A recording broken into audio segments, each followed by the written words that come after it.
Muy buenas tardes, amigos, amigas, bienvenidos a una edición más de Opinión.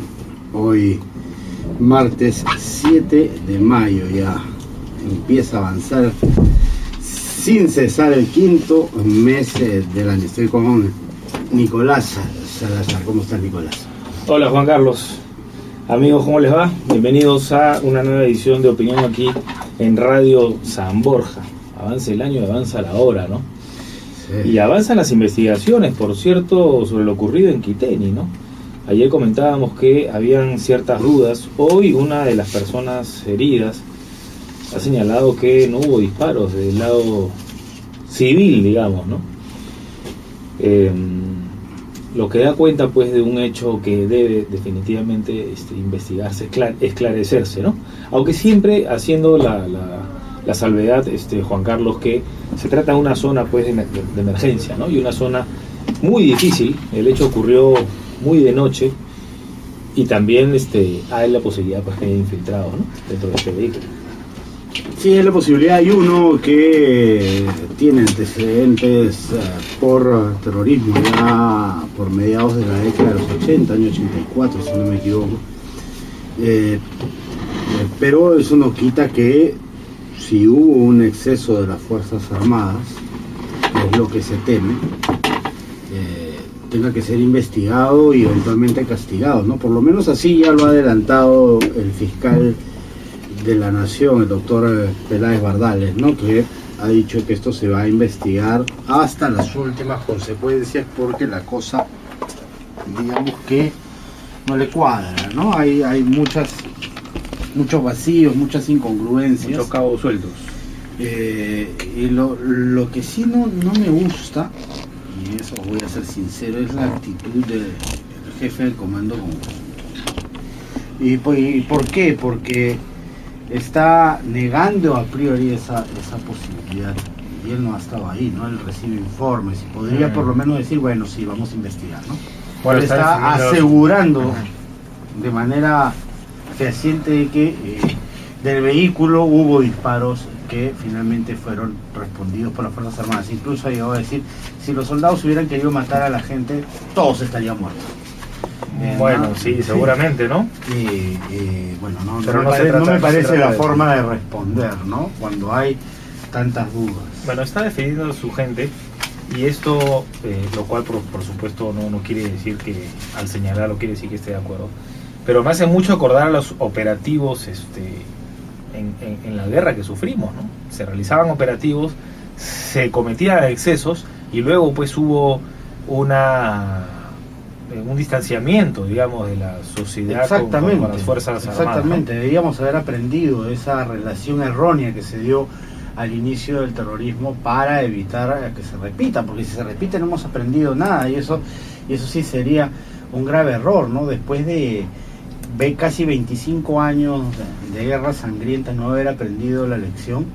Entonces ese peligro que hay, que las Fuerzas Armadas se excedan, tiene que ser frenado, porque si no caemos en excesos que después revierten. Finalmente lo que hacemos es empujar a la población lejos de las Fuerzas Armadas y acercarlas más bien a las fuerzas subversivas, ¿no? Claro. Que es lo que ocurrió en los 80, cuando se cometieron atroces violaciones a los derechos humanos. Sí, pues, hay que tener cuidado. Ha dicho José Cueto, ha formulado un llamado a la prudencia, ¿no?, ante estos hechos ocurridos en Echarate, ¿no? Ha dicho, el único objetivo de las fuerzas conjuntas, es decir, las Fuerzas Armadas y la policía, el único objetivo es controlar a los rezagos de los grupos terroristas y las bandas narcotraficantes que operan en el Brain. Y eso, claro, estamos seguros, ¿no? Sí, pero claro, a veces, pues, se les va la mano también. Claro, y ese principio de disparar primero y preguntar después por qué, si no nos disparan a nosotros, si nos matan, entonces, bueno, así la verdad, eso no hay que en todo caso saludar que el hecho que no haya habido muertos, ¿no?, por lo menos, ¿no?, hubiera podido ser una tragedia. Que continúen las investigaciones, que se determine realmente qué pasó, porque es probable que dentro de este vehículo hayan terroristas, pero en ese sentido no se está, alguien está mintiendo, ¿no? Porque el comunicado oficial señala que hubo disparos de un lado y esta persona herida, pues, señala No, lo contrario. Sí, el chofer también ha dicho lo mismo, ¿no? En realidad Ahora, es ha habido una señora, el chofer y otro entrevistado más que sí. también unos pasajeros. La última ha sido ¿no? la señora, ¿no? Y que no han parado, que en ningún momento subió nadie. Bueno, tendrían que estar todos coludidos, ¿no? Tendría que estar todos coludidos. Ahora, resulta también inexplicable que dentro de este fuego cruzado y lo que señala el almirante Cueto, ¿no? Que hubieran muerto todos y que se escaparon los terroristas, entonces. ¿No? Entonces no tiene sentido, ¿no? No tiene sentido lo que señala, pero en todo caso también no adelantemos nosotros algún juicio adicional porque hay unas investigaciones que están en camino, ¿no? Y les reitero lo que le dije yo ayer en la entrevista que le hice al jefe del Comando Conjunto de las Fuerzas Armadas. ¿Ustedes se allanan también a las investigaciones? Por supuesto que sí, me señaló, ¿no? Porque ellos informan de los operativos, tienen que informar a sus superiores, y entiendo también al Ministerio Público, ¿no? Que llega para indagar sobre lo ocurrido. Nos acompaña Miguel Yacolca. Miguel, ¿qué tal?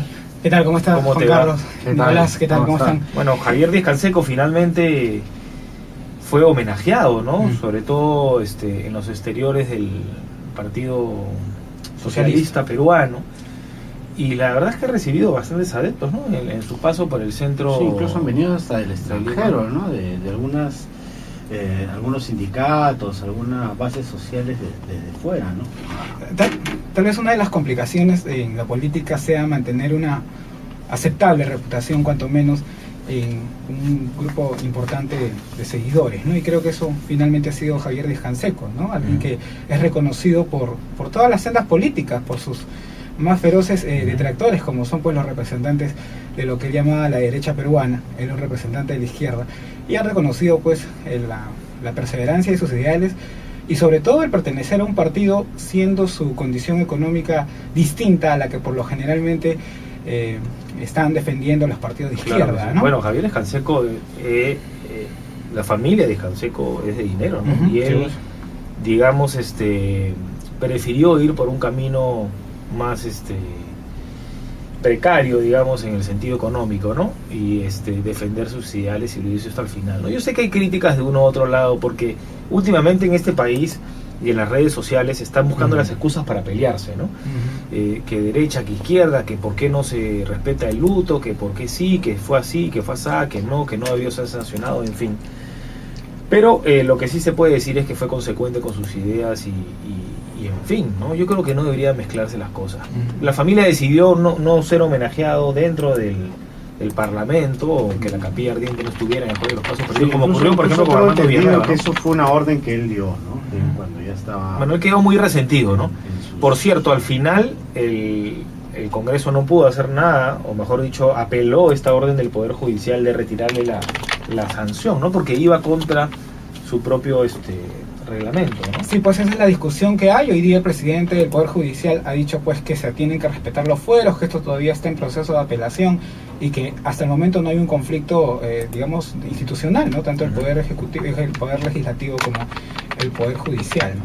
Sí, ojalá que se resuelva pronto y que no vuelvan a haber hechos de este tipo, ¿no? Que termine dividiendo tanto, o sea, digamos, es cierto, bueno, las sanciones dentro del legislativo son políticas, a veces pero deberían ser lo más neutrales posible, ¿no? Sí, pues sí, no, al final, claro, ese tipo de decisiones afecta y divide al Congreso, pero cuando están muy juntos también se complica, ¿no? Porque se defienden entre ellos y no es tampoco el otoronguismo, ¿no? Por cierto, Marco Tulio Gutiérrez vuelve a hacer noticia. Vuelve a la bandada. Vuelve a las andadas y ha cumplido con su palabra, ¿no? Ha finalmente recogido su kit electoral y con 59.800 firmas va a poder plantear una reforma constitucional que de alguna manera autoriza la revocatoria de los congresistas, ¿no? El problema es que el Parlamento va a ser juez y parte aquí. Claro. Y va a ser me pide que es una iniciativa legislativa simplemente, ¿no? Muy difícil que los propios congresistas, digamos, legislen en su contra, ¿no? Pero va a ser un precedente, creo, importante, ¿no? Más allá de la simpatía o animadversión que se le tenga a Marco Tulio Gutiérrez, pues está tomando las riendas de algo que en gran parte de la población cala, ¿no? Y 60.000 a nivel nacional, o 59.800 como dice, es nada, ¿no? Es 0,3% del electorado peruano, lo va a conseguir. La Sí, popularidad, en una semana. la gran popularidad del Congreso definitivamente va a hacer que, es más, que lo busquen a en su casa, le toquen la puerta y firmen, ¿no? el planillón. Pero me parece inviable para comenzar, porque los propios congresistas no van a firmar su sentencia. Eso denlo por hecho. Y lo otro sería la conveniencia de la norma, ¿no? Habría que discutir bastante eso, ¿no? Habría que discutirlo. Creo que con los congresistas es un poco complicado, lo conversábamos con Juan Carlos también, para aquellos que promueven que no exista reelección en el Congreso. Es imposible, ¿no? Porque además se necesita un expertise Claro. parlamentario, ¿no? Claro. Se necesita esa base de Además, congresistas experimentados para dar experiencia, digamos, al trámite, solamente el trámite. Muchos de los congresistas que entran por primera vez se demoran tiempo en entender cómo es el trabajo congresal, ¿no? Sí, además en las democracias más maduras el índice de reelección parlamentaria más bien es bastante elevado en Estados Unidos, sobre el 95%, Claro. ¿no? Lo que pasa es que aquí el se equivoca. recambio es muy Sí. de muy bajo porcentaje, y justamente son los nuevos políticos que van entrando cuando viejos van saliendo, porque como tú decías, pues se necesita mucha práctica, Sí. ¿no? Mucha expertise parlamentario para manejarse bien. Bueno, ¿no? se necesitan partidos políticos serios para comenzar, ¿no? Lo cual no lo hay. Entonces, comenzando por ahí, no hay cuadros políticos. Los que ingresan al Parlamento son aventureros, muchos de ellos por el dinero que tienen para poder hacer sus campañas o por su popularidad ajena, ¿no?, a la política. Aquí se pone como ejemplo el caso estadounidense, donde hay renovación por mitades cada 2 años. Eso no crean que es la gran maravilla, pero a diferencia de nuestro Sí, pero hay país... dos partidos políticos. nada Exacto, más. son 2 partidos y con un mismo objetivo, ¿no? Dicho sea de paso, ¿no? Imagínate estar El imperialismo existe, Estar licuando el Congreso y armando nuevas mayorías cada 2 años acá. pero ese sería no es una el locura, problema, ¿no? Juan Carlos. El problema es que acá hay una inmadurez política, ¿no? Que no podría, que no haría sostenible la gobernabilidad. En la clase política y en el electorado. Bueno, sí, claro, definitivamente, ¿no? Ahora, la revocatoria entiendo que son procesos permanentes. Si por ahí se hace cada cierto tiempo y una fecha, podría resultar, ¿no? Si no, andaríamos en elecciones permanentemente, y los congresistas, lo único que haríamos es ver a los congresistas en la pantalla haciendo publicidad o en sus tierras, en fin, ¿no? Yo sigo creyendo y sigo señalando que la propuesta, en todo caso, si quieren hacer un recambio en el Congreso de la República y castigar a aquellos que no son suficientemente están suficientemente preparados, ¿no? O en fin, tienen capacidad para el trabajo con el Congreso, lo que tiene que haber en todo caso para mí es un mayor poder de la Comisión de Ética, ¿no? Y que estas sanciones, mejor estudiadas, claro, porque si hay casos polémicos como el de Javier Canseco, sería muy injusto, ¿no? Pero que no hayan sanciones de 30, 60, 90, 120 días sin cosa de haber, simplemente se le retira al señor y entra su accesitario. Y así de fácil. Se cura en salud, va limpiándose por dentro, y se acabó. Me parece que esa sería una buena medida, ¿no? Y sería mucho más viable que lo que está ocurriendo, ¿no? Porque no habían gastos permanentes en votaciones, ¿no? Hay momentos en la vida política que los congresistas tienen que tomar decisiones que van por encima de lo que quiere la mayoría. Y si estamos en constantes elecciones, difícilmente se van a tomar esas decisiones, ¿no? No se van a tomar, pues, lamentablemente. Bueno, vamos a hacer la primera pausa en opinión. Al volver hablaremos sobre la ley que promueve la comida saludable, ¿no? Creo que ese es el término, depende, ustedes me van a corregir. O en todo caso, la ley contra la comida chatarra, ¿no? De frente, ¿no? Volvemos.